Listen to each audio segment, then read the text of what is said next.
Здравствуйте, в эфире программа «7 дней плюс». Я ведущая Эльвира Юзаева. Наверное, многие из россиян бывали на курортах Эмиратов, Туниса, Египта и имеют хоть и небольшое, но представление о масштабном арабском мире, в котором есть все. И безжизненная пустыня, и цветущие оазисы, курорты с небоскребами, которые упираются в небеса.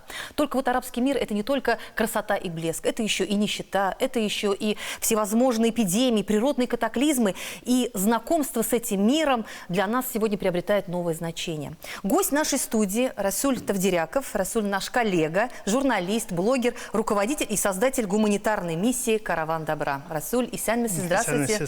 Добрый день. Здравствуйте. Расуль, ваша гуманитарная миссия «Караван добра». В каких странах вы уже побывали?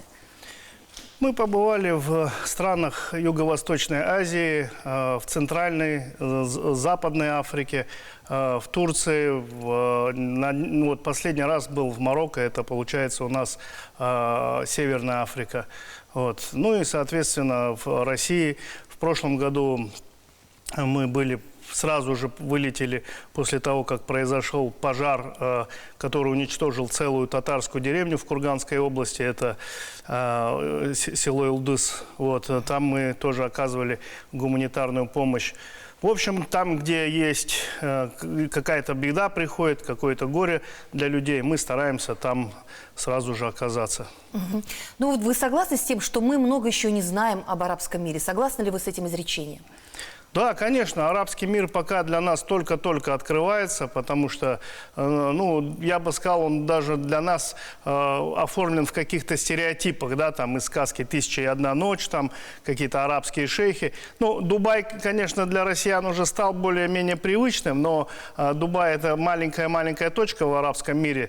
Арабский мир очень обширный, начиная от арабского полуострова и кончая Западной Африкой, поэтому, конечно, арабский мир еще для нас не познан.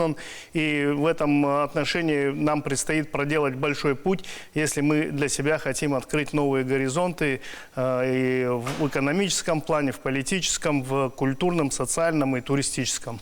Расуль, а ведь многие страны когда-то были и европейскими колониями, да? Да, конечно. Предпоследний век ознаменовался тем, что это была колониальная эпоха, но вот в 50-х, в 40-х, 30-х, кто-то в 20-х вышел из зависимости колониальной. И сейчас, в принципе, там идет бурное экономическое развитие. И, как говорится, поэтому нам необходимо к этому экономическому развитию присоединиться. И какие-то выгоды обоюдные мы можем получить. А их отношение к России? Ведь у Советского Союза были весьма тесные связи. Вот в том-то и дело, что мы вот все время смотрим на Запад, да, а Запад на нас так смотрит высокомерно, и слава Богу, что вот последние там 4 года ситуация начала меняться, мы стали пересматривать на самом деле, кто для нас друг, а кто для нас совсем не друг, и арабский мир на самом деле к нам очень уважительно относится, по крайней мере арабская улица, да и элита арабская, потому что я вот часто бываю, общаюсь с людьми, все очень уважительно относятся к России. Почему? Потому что они помнят о тех проектах, да, грандиозных, которые... Ведь Советский Союз действительно приходил с благими намерениями, и, в отличие там, от французов, от немцев, которые выкачивают недры, все это за копейки у них вывозят, не оставляя им практически ничего. Ведь Африка – это очень богатый континент, там много залежей различных, но мы знаем, да, это у нас сразу Африка – это голод, отсутствие воды, еды, несмотря на то, что там вся таблица Менделеева, как у нас в Сибири. Но вот они во всем, конечно, видят причину в своих бедах, это вот эту несправедливую колониальную систему, и у них есть какая-то надежда, что Россия действительно будет более справедлива, более честна в отношениях, и они очень ждут прихода России. Да, и вот как раз Советский Союз помогал строить и мосты, да, и города. Асуанскую плотину, там электростанции, много-много чего было сделано на самом деле Советским Союзом, что до сих пор работает, и в принципе, кроме Советского Союза, там, ну и может быть какие-то железные дороги были построены, да, колониалистами, но опять же только лишь для своих целей, да, чтобы вывести вот эти вот богатства. А вы с какой страны начали? Я начинал с Северной Африки. И То вообще... есть из курорта? Нет, вы знаете, мне вообще вот курорты не нравятся, потому что, ну что на курорт? На курорт... Нет, я бывал, конечно, там в молодости, там ездил на курорты, но, честно говоря, мне вот не заходят они, я не отдыхаю душой, потому что много людей, музыка там, вот, ну, в общем, это не для души. Потом, ну, вот 1-2 дня на курорте полежишь, я вот не могу вот долго там, я не знаю, как люди там неделями, 10 дней там, каждый день одно и то же там вышел и на берегу лежать. Мне нужно, я люблю более активный отдых, это ходить, смотреть, знакомиться. Мне вообще для души, душа отдыхает, когда я вот что-то новое познаю, общаюсь с людьми, смотрю, как они живут, какие-то вот, вижу их там проблемы и так далее. Это же все интересно. Кстати, один из моих проектов, который я мечтаю осуществить, именно туризм туда, где не вступала нога европейца, да, там, или россиянина. Кстати, нет, европейцы очень любят, я часто встречаю именно в таких странных, экзотических местах, да, аутентичных. Именно европейцы, они в этом плане молодцы, они любят ездить, узнавать, путешествовать. Не так много, но есть. И вот у меня есть один знакомый путешественник, Антон Кротов, он автостопом весь земной шар там на несколько раз уже объехал, лет 30 этим занимается. И вот он такой хороший совет дал, говорит, если вот где-то курорт, где реклама, там все в неоновых огнях, и вот так тебя зазывают, все это красиво, туда ехать не надо. Там ничего хорошего ты не найдешь. А там, где говорят, что там людоеды тебя съедят, там террористы, там вообще злые люди, вот туда, говорит, езжай, ты там отдохнешь, ты найдешь самых порядочных, самых благочестивых и добродушных людей. Я придерживаюсь вот этого совета, действительно, как бы стараюсь ездить вот именно в такие места. Расуль, а вот ваше ощущение, когда вы, вот, например, первый раз посетили пустыню, ведь говорят, что пустыня воспитала ни одного пророка, да? Вот это ощущение одухотворенности, оно есть или нет? Конечно, конечно. Это ощущение трудно передать. Оно, знаете, знакомо с чем? Вот, допустим, когда многие, да, там из нас, из нашего поколения постарше воспитывались, росли там, допустим, до поступления в вуз, жили в деревне, да, вот, например, мама моя, она постоянно ностальгирует там о селе, о родном крае, о деревне, да, о своих там друзьях, родственниках. И я вот сам тоже, да, в детстве там, ну, лето проводил в деревне. Вот когда вспоминаешь деревню, да, при том, что там никакого такого, ну, что-то увеселительных не было, каких-то заведений там или куда-то сходить, вот просто вот этот сеновал, вот это поле там, да, цветы там, на речку искупаться, вот, ну, все равно оно в воспоминаниях какое-то такое блаженное такое, да, что-то светлое, вот прямо это, иногда мне сны снятся, вот даже из сна неохота выходить, как будто в рай попал, когда вот детство снится. Вот это примерно то же самое. Вот пустыня, да, несмотря на то, что там ничего нет, что там пустыня, редкие какие-то растения, вот находясь там, вот ты вот это вот чувство у меня, по крайней мере, да, но я еще родился в Оренбургских степях, и оно там, ну, что-то схожее, вот эта стихия, и вот, может быть, из-за этого, ну, вот мне как-то вот легко, свободно, знаете, вот какое-то вот тоже такое благоговейное чувство там испытываю, несмотря на то, что там, ну, пустыня и... Но ведь жесткие климатические условия. Жарко. Да, жарко, действительно жарко, но люди привыкают, знаете, мы как-то ехали на машине, на автомобиле, ехали как раз там один проект открывать, школу в деревне, и ехали по пустыне, по деревне, и смотрим молодежь, ну там мечеть вдоль трассы, и молодежь вот эту пустыню там какими-то, ну типа лопатами, инструментами какие-то что-то возделывают. И мы остановились, у нас как раз полный багажник, там сладости был, игрушки, мечи. Мы думаем, о, как раз мы сейчас им подарим. Вот, остановились, раздали сладости и говорим, мечи у нас были, футбольные мячи, и мы хотели мяч им подарить. Говорим, ну вот вы же здесь. А мы спросили, что они говорят, у них как, ну, летний лагерь при мечети, вот в пустыне, как типа летний лагерь. Вот, они там учат Коран, какие-то науки. Вот, значит, и также плюс пусть работают. Духан у них такой, типа проса нашего, он в пустыне растет. Вот они выращивают духан. Я говорю, ну вот вам мяч. Он говорит, они говорят, нам некогда, извините, у нас мы все расписано, мы учимся, потом работаем. То есть детям даже поиграть. А была такая страшная жара, я вышел, мы вот вышли, пока с ними пообщались, я уже весь потом истекал, быстрее в машину, кондиционер, а они в эту жару, они еще работают. Но знаете, вот в мире так устроен, Всевышний так устроил наш мир, что, во-первых, человек ко всему привыкает, во-вторых, вот каждая раса, действительно, да, еще мы это в школе изучали, что вот не зря там вот каждый человек где-то родился, он к этой местности как бы ну, создан именно для этой местности. И вот эти вот черные люди, иногда стоишь в мечети, когда намаз читаешь, вот они рядом стоят, да, по бокам, охота об них облокотиться и охладиться. Они вот такие холодные. То есть вот, ну, у них сильное потовыделение, вот, видимо, с потом у них выходит эта жара. Ну, я так предполагаю, не знаю, но вот я говорю, они так приспособлены, их тело так состоит, что вот они эту жару очень легко переносят, в отличие от нас. И не чувствуют так, как мы, да? Да, да, конечно, да. Скажите, а вот вы были после каких-то природных катаклизмов, посещали тоже, да, с гуманитарными грузами. Как люди вообще встречают? Ну, естественно, так, ну, это человеческое естество, когда ты приходишь с какими-то подарками, куштанаш, да, как по-нашему говорят. Вот, естественно, это всех радует, но даже больше не то, что там вот сами там подарки, да, а, конечно, для них это, наверное, больше их вдохновляет, воодушевляет то, что где-то есть в далекой там стране, где-то в России, да, ну, для России все равно для них это такая страна, как бы несбыточная мечта сюда попасть, да, и что вот из далекой богатой России приезжают вот наши там единоверцы или просто там сочувствующие люди, которые о нас знают, помнят, и мы не забыты. Это, конечно, для них очень приятно. И вот эти вот улыбки видеть, благодарности, это, знаете, это тоже, ну, дорогого стоит. Поэтому как раз я вот начал про то, что у меня мечта организовывать здесь какие-то группы и возить вот именно вот в такие регионы.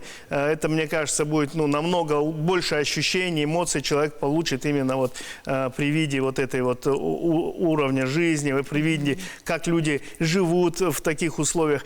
И как они не испортились, там действительно уникальные люди. В них намного меньше злости, зависти, потому что нечему завидовать. Это вот у нас ты купил вроде Toyota, а у соседа Mercedes появился, да, а ты Mercedes купил, а у этого Maybach появился, и ты все время вот в погоне, и тебе охота быть лучше, и ты завидуешь. А там все живут одинаково, завидовать нечему, и поэтому вот эти вот качества у них не сформировались, да, вот эта зависть, злость, там, погоня за мирским, там, что вот я вот слышу, там, новости читаю, даже вот бывают родственники там друг с другом ругаются и даже там вредят друг другу, да, вот, а там в этом плане все намного проще. А когда вы приезжаете, вообще знают, откуда вы? Вот вы говорите из России. Ну, понимаете, что из России, а вот то, что из Татарстана, то, что из Казани, насколько они осведомлены? Ну, я вот стараюсь, я постоянно, где бы я ни был, я всегда вожу с собой флаг Татарстана. Даже вот, ну, бывает там какие-то подарки из Татарстана, беру там козы там или футболки, где там Кул-Шариф нарисован, раздаю.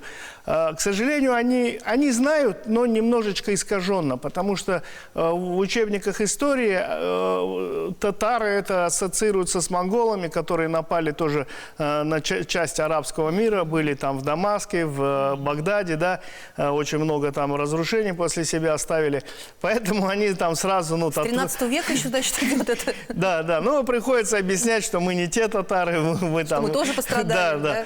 Вот, поэтому... Но Россию-то, конечно, все знают. Ну, просто еще вот этот Татарстан, у них ассоциация, там, они сразу начинают перечислять Узбекистан, Казахстан, Афганистан. Вот для них все, что стан, это примерно вот где-то в одном регионе находится. И вот они думают, что это где-то вот, ну, соседние там городки. Ведь вот. Исторически у нас в свое время были очень тесные связи, да? Вот именно у татар. Тот же самый Шахабуддин Марджани, Муса Бигиев, да? Это ведь те просветители, которые сегодня очень хорошо известны в арабском мире. Конечно, да. Наши ученые, наши, так скажем, наша интеллектуальная... Исханов тот же самый, да, интеллектуальная элита, она была очень почитаема в арабском мире, и они писали такие грандиозные труды, которые до сих пор хранятся в библиотеках, и их читают в учебных заведениях, и высших, и средних. То есть, ну, тогда действительно это... И плюс, ну, тоже известный факт, что первый печатный Коран был напечатан в Казани, да, потому что у них печатных станков не было. То есть, ну, много факторов таких, которых как бы Татарстан делал узнаваемым в арабском мире. Сейчас тоже, ну, потихоньку, я думаю, мы к этому вернемся, вот, потому что у нас тоже Булгарская академия появилась, там много ученых готовятся на выход. Так что я думаю, что мы вернем утраченные позиции. Вот. Но в целом, конечно, предстоит большая работа, чтобы вот в арабском мире снова заговорили и узнали каждый прохожий, чтобы знал о Татарстане. Пока этого нет. Просветительская работа, да, непосредственно? Конечно. Расуль, скажите, ну вот когда, например, вы собираете свой гуманитарный груз, кто-то из предпринимателей здесь понимает, для чего вы туда едете, с какой целью вы туда едете, и понимает ли важность и ценность вот этой ответственной миссии? Конечно, в этом плане, как бы даже, ну, наверное, самая легкая часть работы – это вот… Помощь единоверцам, получается, да? Это помощь единоверцам, но здесь, видите, здесь действительно такая чувственная, трогательная история, потому что, ну, кадры из Африки, наверное, все видели, постоянно демонстрируют и по телевидению показывают, да, вот там периодически голод бывает, когда там люди погибают, это, ну, и в интернете. Ну, Африка, она сразу ассоциируется вот с бедностью, с голодом, поэтому люди понимают, что, ну, действительно, да, у нас есть свои проблемы, естественно, у нас есть и больные, и голодные, и бедные люди, да, но уровень бедности – это совершенно разный, понимаете.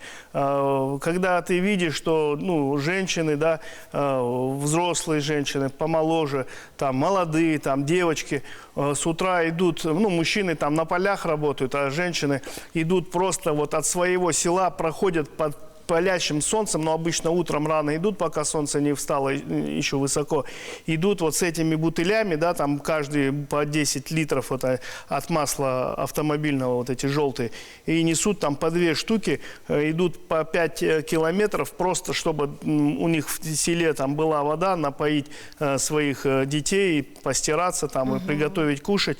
Ну, соответственно, у нас, наверное, такого уровня бедности нету. Мы включили, у нас вода текет сколько угодно.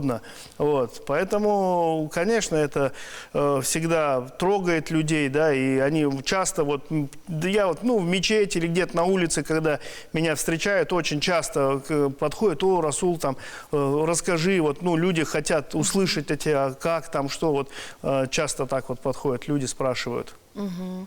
Ну, действительно, работа такая и сложная, и ответственная, и небезопасная.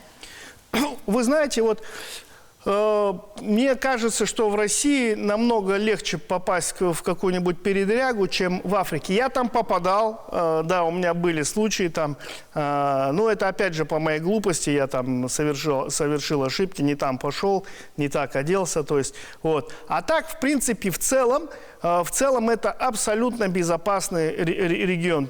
Вот то, что не ходите в Африку, дети в Африку гулять, да, это, ну, это просто мультик, конечно, он в такой стереотип перешел, да, там, ну, такой есть, что вот в Африке там страшно. Нет, например, вот я разговаривал в Нигере, да, или в Мавритании, они говорят: у нас, если где-то произойдет убийство, просто, говорит, несколько дней будут на телевидении обсуждать, там в газетах писать, как. Все будут думать, как это так, что его сподвигло, что за человек такой, понимаете? Ну, то есть это для них нонсенс. У нас это каждый день там в новостях там по 10 таких сводок мы читаем.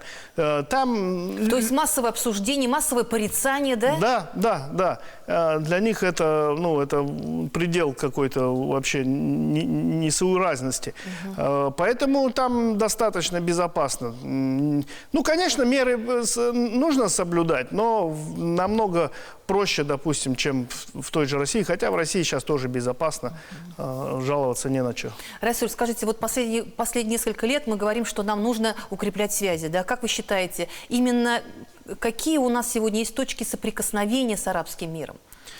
Ну вот в этом отношении я считаю, что правильные шаги нашим руководством предпринимаются. Да, вот Казанский саммит недавно был. То есть я как вижу, первое – это туризм. Это туризм, потому что арабы очень любят. Я вот сам встречал несколько таких, ну, шейхов богатых из арабских стран. Я возил там в Уральские горы, в Башкирию, и на север мы летали, я возил. Вот. Они сами мне признаются, мы, говорит, весь мир объездили, вот где только не были, всю Африку, Европу, уж не говоря, там Америку, в джунглях побывали. То есть, ну, они любят путешествовать, арабы, деньги есть. Россия для нас это закрытая. Мы, говорит, вообще ничего о России не знаем. Вот я их возил, им тоже очень сильно понравилось. Даже один мне признался, говорит, ну вот я весь мир объездил, говорит, но больше всего мне в России понравилось. Я их возил в Салехард, мы там и на оленях катались. Не там, холодно было ему? Холодно было, но им понравилось.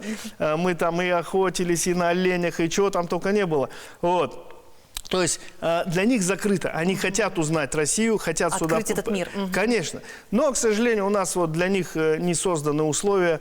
Допустим, вот я не понимаю, для чего это сделано. Вот недавно объявили о том, что хотят запретить никаб в России. Для нас это не актуально. У нас, ну, вот закрытое лицо, да, где одни глаза. У нас там ходят, может, один-два там молодые девочки, которые там выделиться хотят. Вот. Зачем это? А я вот сам был в Москве, да, на Красной площади куча туристок ходят из Саудовской Аравии, все они закрыты, все они с деньгами, я смотрю, они там в дорогих бутиках там закупаются. Да, то есть там, туристы, гости. Гости, да. И мы, получается, вот сами же рубим сук, на котором сидим. Я не знаю, для чего это и кому это нужно. Вот. То есть, первое, это туризм. Нужно не рубить сук, на котором, а наоборот, нужно какие-то думать о том, как туристический поток увеличить. Это большие деньги. У арабы, они любят, как я уже сказал, пол Стамбула недвижимости там, или там четверть Стамбула. Это инвестиции дополнительные. И инвестиции, да. И это первое, значит, это туризм, и второе, это инвестиции. Они готовы инвестировать, им это интересно, у них есть деньги, они готовы вкладывать, но нужно дать им гарантии. Гарантии того, что, значит, их деньги в безопасности, что, как бы, ну, есть определенные какие-то рычаги и законодательство соответствующее, которое гарантирует, что их деньги не пропадут, а будут расти и давать доход. Наш Татарстан может стать такой вот гарантией, вот встречи с Раисом Республики Татарстан. Вот это ведь все значит не зря для того, чтобы получить вот эту безопасность, вот эту гарантию, да? Вы знаете, тут помимо, конечно, когда, ну, первый человек в регионе дает гарантию, это здорово, да, это увеличивает шансы намного, но нужно соответствующее законодательство. То есть у нас даже в законодательстве до сих пор нету понятия, что такое исламский банкинг, да, а в основном арабские страны, ну, не в основном, но большая часть исламских финансов – это исламские финансы по канонам ислама, да, то есть там без процентов и так далее, и так далее. Поэтому здесь предстоит большая работа. В первую очередь, как я уже сказал, это должно быть соответствующее законодательство, должны быть приняты какие-то нормативные акты и так далее, и так далее. Допустим, вот пример просто. Здесь есть у нас фонд Амаль. Амаль – это ну, типа исламского банка, да, то есть они принимают и выдают на основе исламских финансов Там определенная специфика, сейчас не буду в это вдаваться. И у них получается процент намного больше, чем если ты возьмешь в обычном банке. И вот, ну, люди посчитали, да, вот, например, машину взять в банке или здесь дороже выходит. То есть здесь пойдет только убежденный человек, который знает, что, ну, вот мне религия велит пользоваться только исламскими финансами. Тот, кто скажет, посчитает, где выгоднее, он пойдет в банк. Почему? Я спрашивал директора, почему так происходит. Он говорит, ну потому что у нас законодательство под это не заточено, и нам приходится там много-много-много инструментов использовать для того, чтобы обойти вот эти вот харамные запретные вещи, и, соответственно, увеличивается вот эта вот цепочка, и цена продукта увеличивается. Если же законодательство будет соответствующим, да, которое облегчит вот эти все вещи, конечно, это будет здорово, и арабские инвестиции, они, ну, пойдут в Россию, пойдут в регион. И какие отрасли? Ну, сельское хозяйство, я думаю, ну, это любая... Машиностроение, наверное, машиностроение, да. Вертолетостроение. Нефтяная, вертолетостроение. Любые отрасли, которые высоколиквидны, высокодоходные. Насчет этого я погорячился, конечно. Сельское хозяйство у нас не совсем, да, у нас же зона рискованной земли. Это где-то там в Краснодарском крае, может быть. Ну, в общем, у нас там много высокодоходных проектов. Я думаю, есть что предложить. Ну, Расуль, спасибо вам большое за такое интересное интервью. Мне кажется, действительно, нам пора уже показать себя, да, и посмотреть на мир. Поэтому бигзур рахмет сизге. Сизге рахмет. Сизге рахмет. Сау болыңыз. Сау болыңыз. Көрішерміз, иншалла. Салам алейкум.